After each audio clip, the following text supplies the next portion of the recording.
Mr. Speaker, sir,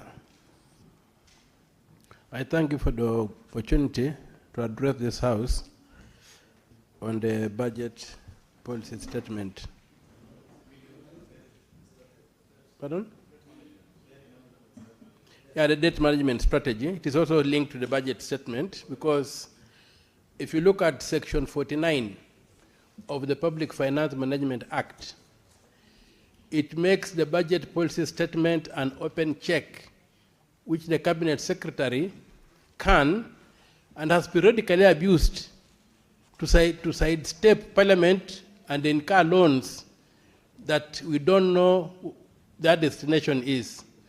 So when we make these budget policy statements that are far in excess of what the Kenya Revenue Authorities are able to raise, we must realize that we are handing the executive a blank check with which they are going to raise odious debt that's going to burden us. So I would have expected that in passing this budget policy statement, we should have looked at the capacity of the KRA to raise taxes to finance these figures that we have. Ideally, it lays out a broad framework within which the government should make its budget, but that Section 49 of the Public Finance Management Act turns this budget policy statement into a law. Yet, the budget policy statement does not come to this House as a bill, and so it has got no force of law to be applied as a law. It's only an advisory tool at the very best. So unless we do something about Section 49, then we must really frame our budget policy statements to be tied strictly to what the budget, what the taxation, what the tax revenue, or to whatever tax revenues that we can raise. Otherwise, we are responsible for the odious debt that is burdening this country, that is pushing us to junk status. So I'll pray that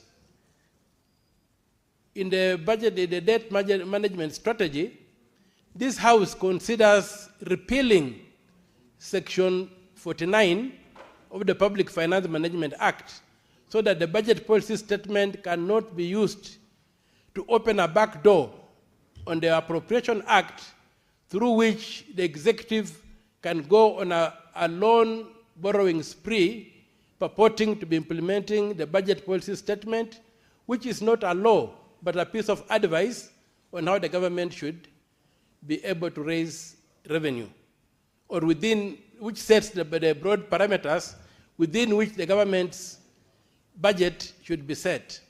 So with those few remarks, Mr. Speaker, sir, I say that as matters stand, the budget policy statement, the debt management strategy amounts to nothing.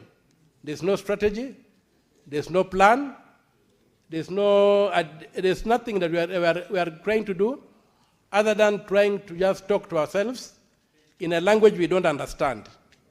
And that for me is a very, very sad day for this country. So there's no strategy on the table, Mr. Speaker, sir. Thank you. Senator Chiranke.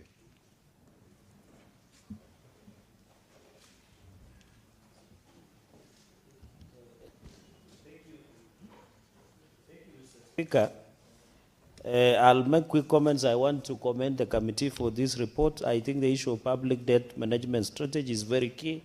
So, Speaker, it is a reality that as of 2026, the public debt was 12.3 trillion Kenyan shillings, Mr. Speaker. It's also a reality that for some time now, Kenya has a deficit budget, where we are projecting to have a budget of 4.7 trillion.